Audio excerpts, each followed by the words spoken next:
By the time I hit 15, it didn't matter if I was going to get pumped full of drugs, surrounded by bad people, and die within months. I just reached a point where I didn't care if that was it, because it was still better than what I had. I had no reason to not risk it. At the point I knew I needed to get out of the cult, I figured, well, if we're going to be treated as bad, it might as well be bad. So my plan was to do the opposite of what they wanted me to do and to keep doing that until they kicked me out. I had a stash of worldly goods. It was contraband for the cult. I had a bit of makeup. I had bubble gum. I had a packet of cigarettes I'd found lying on a park bench when I'd been out fundraising one day. All of these things were completely contraband. And so the first thing I did was I made friends with another child who I knew would tell on me to the adults. I told her about my stash, and unsurprisingly, the next morning, they had discovered my stash.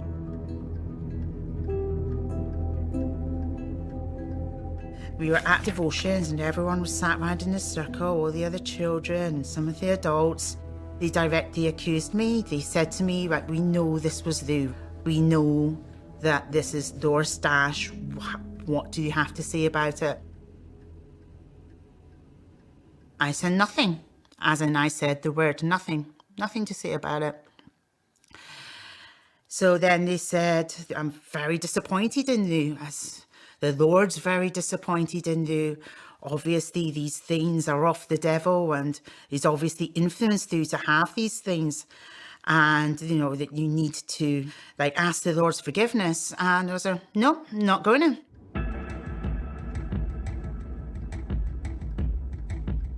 They didn't know what to do with that. And I started to feel very powerful. I started to feel quite confident.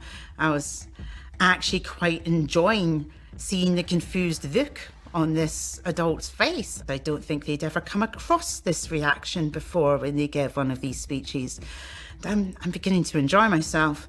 He decided that I obviously had the devils had taken over my soul and were influencing me, and they needed to be cast out. So they all got round in a circle and they all started doing desperate prayer and chanting.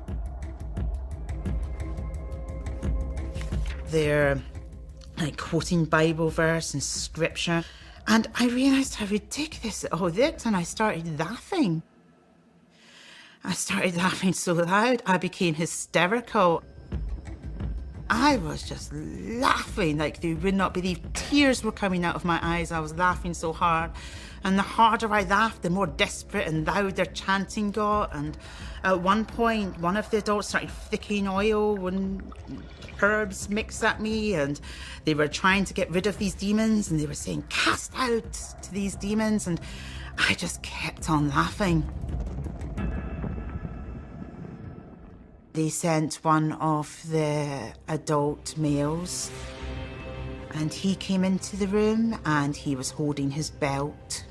He demanded that I drop my pants and trousers and bend over, because that is how they administered physical beatings. And I looked at him and I realised actually I was almost the size of him. So I said no to that too. And that's when my mum entered the room, and she was so mad. So mad, never seen her that angry. And she went to hit me with her right hand, and my hand stopped it. I never would have pictured myself doing that. I never would have pictured myself capable of doing that. Things went fuzzy, and my next memory is my mother on the floor outside that room. I'm straddling her, I'm pinning down her arms with my knees, and I'm hitting her around the face with both hands. And I'm screaming, and I'm shouting, and I'm crying, and I'm completely out of control. And I almost came to myself doing that. A feeling of hitting back. It felt so good. It was a power I had never owned before.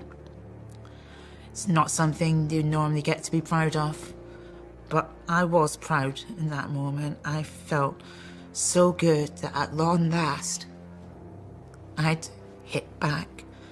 I'd hurt them back. And the other adults are pulling me off of her.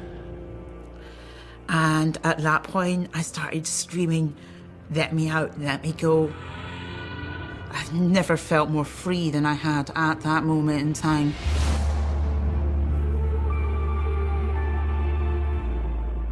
I felt invigorated. I felt free. I felt amazing. I felt so powerful at that moment in time.